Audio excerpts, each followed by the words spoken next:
With the recent exciting announcement of the Steam Deck, I want to take a look back at the history of some of the Nintendo Switch competitors. And no, I won't be covering the PS4 and 5 and the Xbox One and Series consoles. Just the three most popular portable devices that I think can compete with the Switch, which includes the Alienware UFO, Gamevice, and of course, the Steam Deck.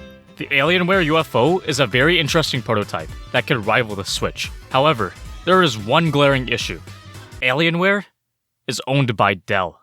Fucking Dell! No, but for real, the most concerning issue for me is that they haven't revealed any information in over a year and a half. At CES 2020, which took place in early January that year, they revealed many specs of the system.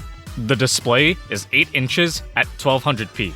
It's gonna have a 10th gen Intel CPU with integrated graphics. Kinda sucks that there's no dedicated graphics card, but it does seem to still be powerful. It can be docked, so you can play it on a bigger screen. The controllers are similar to Joy-Cons, as you can separate them and put them on a grip. But the only caveat is that you can't use the two separately. It runs on the Windows OS and supports Bluetooth. It's basically a portable gaming computer. But remember when I said they haven't released any information since CES 2020? That's where it gets fucky. We don't know what the price of the UFO is. We don't know what the battery life is. We don't know what the base storage is. It's gonna have a removable SSD, but people are going to have to buy other hard drives and SSDs to increase the storage. Not too big of a deal for some, but still important to note.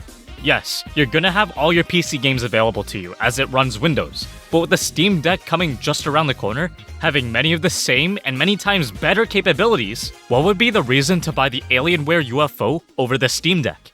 With no release date or further info for the UFO, it's gonna be tough for Alienware to sell this when Gabe Newell is just fucking them in the ass. Now guys, I have to tell you something. I lied in the beginning. Alienware UFO, Gamevice.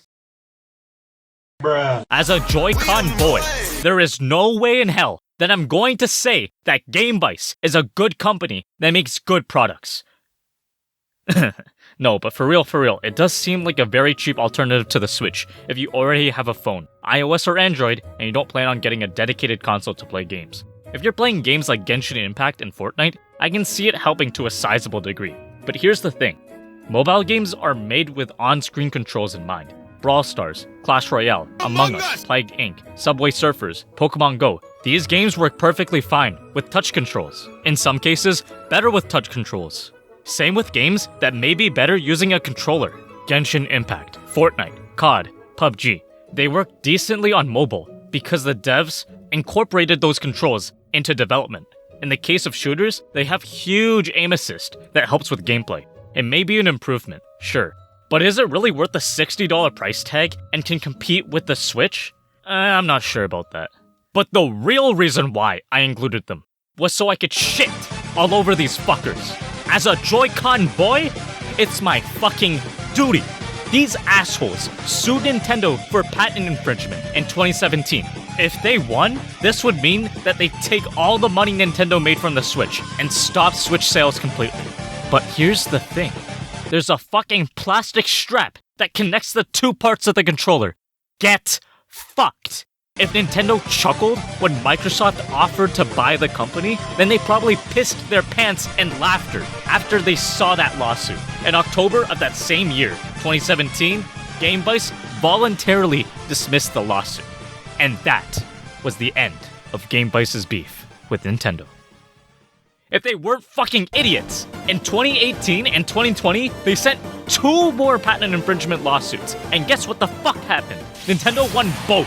Gamevice can suck a fucking dick because you got fucked. Woo! Nintendo wins again, fuckers. Fuck you, Gamevice. Shitty ass company. The Steam Deck, in my opinion, is going to be the biggest competitor to the Nintendo Switch. By far. It has a lot of similar stuff to the Alienware UFO. It has controllers that are similar to Joy-Cons. They can't be detached, but one notable thing is that they have this interesting mousepad on each side to help with games that use mouse and keyboard controls. The deck will have its own operating system, called the Steam OS, but you can also install Windows on it, so you can access other game libraries. It's obviously much more powerful than the Switch, having an AMD Zen 2 CPU and an AMD RDNA 2 graphics card. You can dock the deck so you can use it on a bigger screen with a mouse and keyboard. The joysticks are built so that they can avoid drift. Obviously, mechanical failure will happen to all controllers, but it does seem like the sticks on the deck will be much better than the dreaded Joy-Con drift situation. There's just so many things to like about the Steam Deck.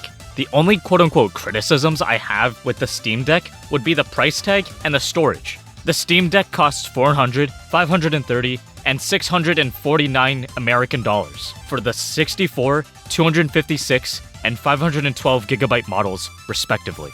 The last two having faster SSD speeds compared to the 64GB model.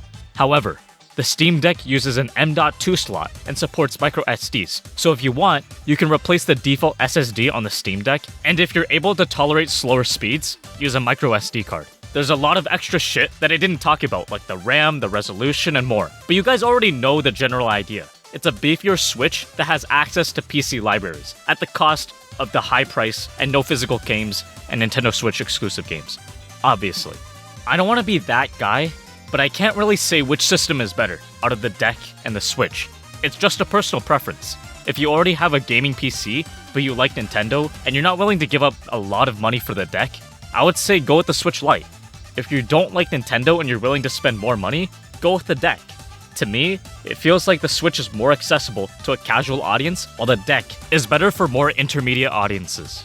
The deck is a portable gaming PC after all, and generally, gaming PCs are not too friendly with couch co-op, while consoles are more catered to that area of gaming.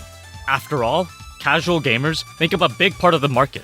So yeah, I hope that these devices, except for Gamevice, fuck you, can compete with the Switch.